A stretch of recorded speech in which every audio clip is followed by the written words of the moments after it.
summarize the poem Tartary by Walter de Mare is based on the stylistic analysis. The stylistic analysis of this poem works on different levels such as lexical, grammatical, figure of speech, and phonological. The stylistic analysis assists to unfold the hidden meaning of the poet's thoughts. The setting of the poem, along with the figures of speech, is the stylistic devices that used in this poem. Through this analysis, the researcher explores different techniques and devices that help to create meaning in literary texts and how they form meaning in harmonious way. The literal and non-literal meanings of the poem, of experiencing imaginative journey and as an escape from harsh realities decoded through stylistic analysis.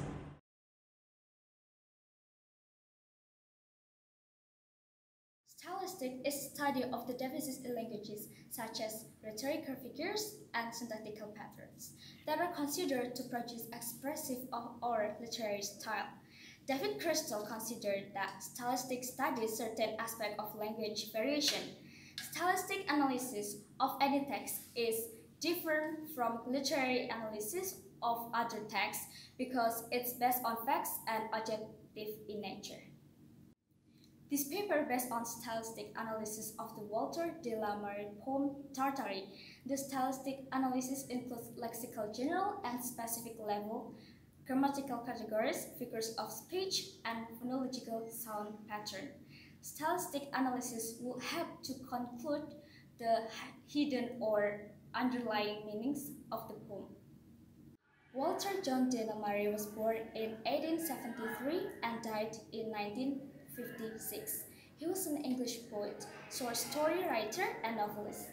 Walter lived between the cuts of two movements, that is, end of Romantic period and beginning of Modern period. Therefore, he has been reckoned as a modern poet with romantic imagination. His works deal with romantic themes such as dreams, fantasy, death, rare states of minds, and emotions. His first major poetry collection was named as Songs of Childhood, which was a significant example of children's literature for its creative imagery and variety of matters. According to Collins, the poetry of de Mare is unique, for it's even more than that he spoke of the intimate self-communing of the poet with himself. The appearing meaning. First, you have the first stanza. The poet describes a scene of court where he would rule and every disabled item will available. Second stanza, he describes that he will not get bored in his palace. The third, the poet describes royal mobs that are embellished with gold and precious stones. And then last, fourth stanza, the poet mentions that this territory is full of natural gifts such as mountains, hills, lakes, valleys, and forests. All such description portrays a perfect picture of his palace or his dreamland. The poet escapes his real surroundings. Through his imaginations, the poet finds solace in dream world from real-life sufferings, sorrows, and uneasiness. The lack of peace, calm, pleasure, and tranquility helps him to image a place that has every pursuit of happiness and filled with natural beauty. Imagination instills new life and takes away the poet from harsh and stark realities of life. The pessimism that charged through predicaments of life overcomes only. Okay, first I want to talk about lexical features. The first step for lexical analysis is vocabulary. This poem uses general vocabulary like colors, music, and animals. The colors like yellow, green, red, white, gold, and purple. And music like flute, harp, and mandolin. And last is animals like tigers, fishes, and peacocks. And next I want to talk about simple vocabulary. The poet has employed simple vocabulary in this poem as well. The simple vocabulary means it included words that are root words. Simple vocabulary helps to form complex meaning from poem. The poem includes simple vocabulary words such as gold, ivory, dark, and sun. These simple words further connect with complex words such as formless and courtyard. Formless from foam and less, and courtyard from court and yards. And complex words itself are not only combination of root words and suffix or prefix, but complex words include sophisticated vocabulary as well. In this poem, Walter uses words that are more descriptive but as well indicate to comprehend the meaning such as mandolin, scimitar, cicatrice, and tail. And the lines "and my bed should be ivory, of beaten gold my throne, and in my court should peacocks flown, and in my forest tiger hung." It is descriptive language that enables its readers to image the scene as poet himself is imagining. Now, moving on to the use of open class words in this poem. Open class words carry the majority of meaning in poem. Okay, and I want to show a slide of the open class words that are used throughout all the poem. Open class words include all noun, adjective, verb, and adverb. And the first one is noun. And poem, there are lord, peacock, wine, flute, rope, trees, bird, zebras, Tartary, fishes, lamb, red, hills, stars, beach, purple, throne, sun, forest, yellow, rivers, seas, and last is cup. This is noun. And the second is pronoun. In this poem, there are I, me, my, their, and myself. And next is adjectives. In this poem, there are beaten, great, sweet, gay, small, thick, dark, scented, delighted, and shy. And the next is verb. In this poem, there are summon, hound, slant, braid, wear, flaunt, draw, shoot, and whir. And this is verb. And the last open class words is adverb. And this poem, there are two adverbs, alone and adverb. Okay, so this slide is show that the poem largely consists of noun, adjectives, verbs, and also adverbs. Great numbers of nouns show that this poem mostly refers to cycle objects that construct a picture in our mind with the help of adjectives that beautify the whole scene. Now, we talk about morphological level. The morphological level is the formation of admissible words in a language. There are two basic types of morphological level. The first is derivation, and the second is inflection. Derivation in which lexical category change, and this type of morpheme uses both prefix as well as suffix and has the ability to change function as well as meaning of words. For instance, adding the suffix less to the noun meaning makes the meaning of this word entirely different. The second morphological level is inflection. Inflection in which lexical category does not change but add addition features in existing words. This type of morpheme is only a suffix.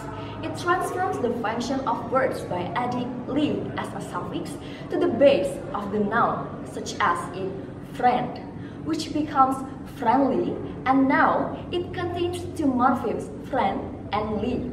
Here, "li" is an inflectional morpheme, as it has changed the noun friend into adjective friendly. Now, we talk about various morphemes. A morpheme is the smallest syntactical and meaningful linguistic unit that contains a word, as they cannot be divided further into smaller units. There are 5 types of morpheme. The first is free morpheme. Free morpheme that can stand alone with a specific meaning as a word. And the second is bound morpheme. Bound morpheme can appear only as a part of a larger word, can occur as an affixes can stand alone with a meaning. And the third is root or base, morpheme that give the words its main meaning. The next is prefix. Prefix is affixes which precedes free morpheme such as this, and, pre, trans, and be. And the last is suffix. Suffix is affixes which follow free morpheme such as li, nes, ish, ed, and er. Now, we talk about morphological level in the poem. There are free, bound, root, and then the prefix and suffix. In the free morpheme, the I, if, were, they, her, in, on, of, me, as, music, should, will, seven, every, bird. And then the bound morpheme that can't stand alone with each meaning. There are beaten, beats, clustered, seeds, blades, fruits, rivers, lakes, trumpeters, fishes, fleashing, delighted, trembling, scented, tigers, foamless, fins, terrorists, fruits, stars, and then the root that has the meaning itself. Beaten, beats, clustered, seeds, blades, fruits, rivers, lakes, trumpeters, fishes, flashing, delighted, trembling, scented, tigers, foamless, fins, terrorists, fruits, and stars. And the next is prefix that has myself.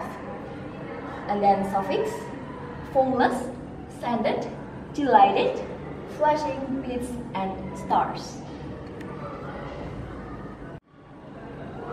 Now, we talk about semantic field.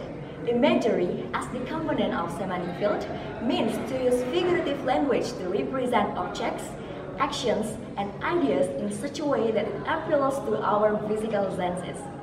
Image need not be only visual. Any of the five senses such as sight, hearing, touch, taste, and smell. Okay, in this poem, there are color imagery, yellow, white, and red. And then there are music imagery, there are harp, flute, and mandolin. And the natural imagery creates a dream world as a semantic field for this poem. The literal meaning of the poem that deals with journey into a realm of imagination is described above stanza by stanza. The poem set a pleasant tone for the poem through visual and audible imagery. The non-literal meanings of the poem demonstrate the idea of escape into another world. Okay, and grammatical features. In this poem, the poet handles two types of sentences. The first is imperative sentence that show desire and wish. Here, the poet represents his desire and wish as if I were Lord of Tartary. And you can find in stanza 1, 2, 3 in line 1. And secondly, the poet delineates the exclamatory sentence that shows his feelings and ends with exclamation mark. In poem, towards the end, they express his strong feelings to become a lord of everything.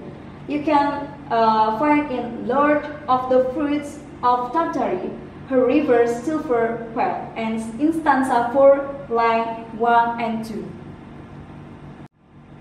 Okay, and also this poem consists of different phrases, such as noun phrase, prepositional phrase, adjective phrase, and verb phrase, and the last is gerund phrase.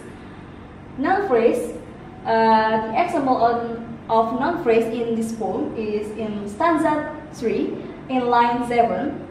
Zebra servants should draw my car. And the prepositional phrase you can find in stanza 2 in line 2 and 3. Trumpeters every day to every meal would someone need. And the adjective phrase you can find in stanza 2, line 7 and 8. Harp, flute, and mandolin made music sweet and gay. And the verb phrase you can find in stanza 3, line 5. And here, should when the morning star. And the last is gerund phrase you can find in stanza 4, line 7. Herbert, the lightning, citron trees. All these phrases are selected from different stanzas that marks every stanza through different phrases to mark different priorities. In order to make beautify of the poem, the poet chose to employ similes. Simile is a direct or implicit way of comparison that eradicates all the chance of ambiguities. In this poem, the poet draws comparison both with as and like, for example, yellow as honey, red as wine, her trembling legs like foamless seas.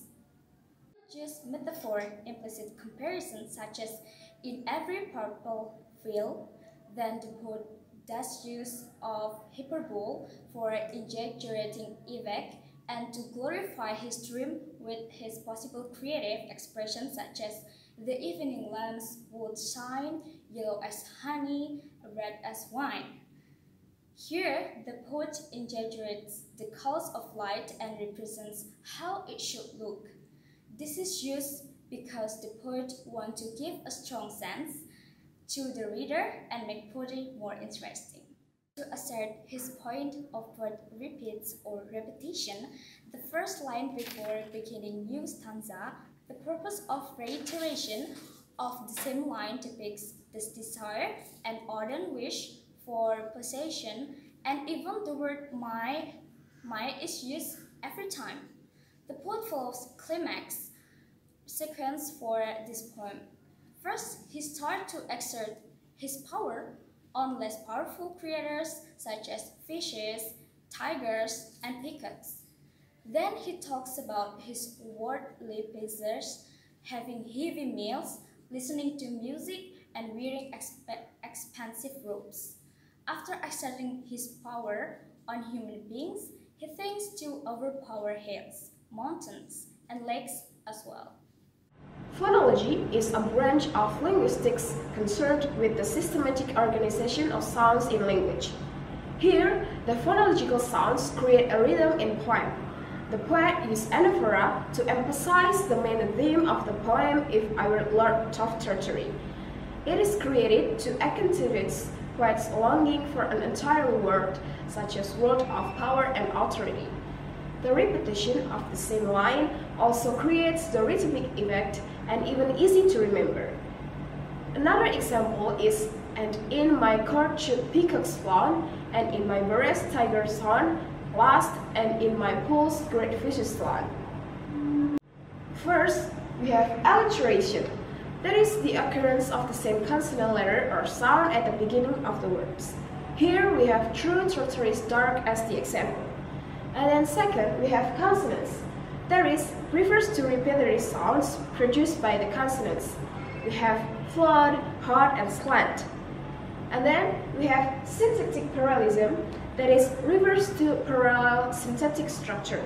The purpose of such structure is to create harmony. In here we have her flashing stars and her trembling legs. Next, we have phonological deviation. That is, for phonological deviation, the poet used syncope, which means the omits major part of the word in order to create a proper pattern for line. Here we have the example they'd be and I'd wear a robe of beads. Next, we have apocope, that is the omission of a vital part. For the example, we have I don't. Deals with the systematic formation, structure, and punctuation in poem. This poem follows a systematic formation as the poem consists of 4 stanzas and each stanza has 8 lines. The poem follows the rhyming scheme of a iambic trimeter throughout the poem. The poet creates cohesion in poem by anaphora and cataphoric references. The word like there and true explicitly revert to present images. The coherence achieved through following the process of imagination in order. At first, it begins in room, then describes chord, then moves into a natural word.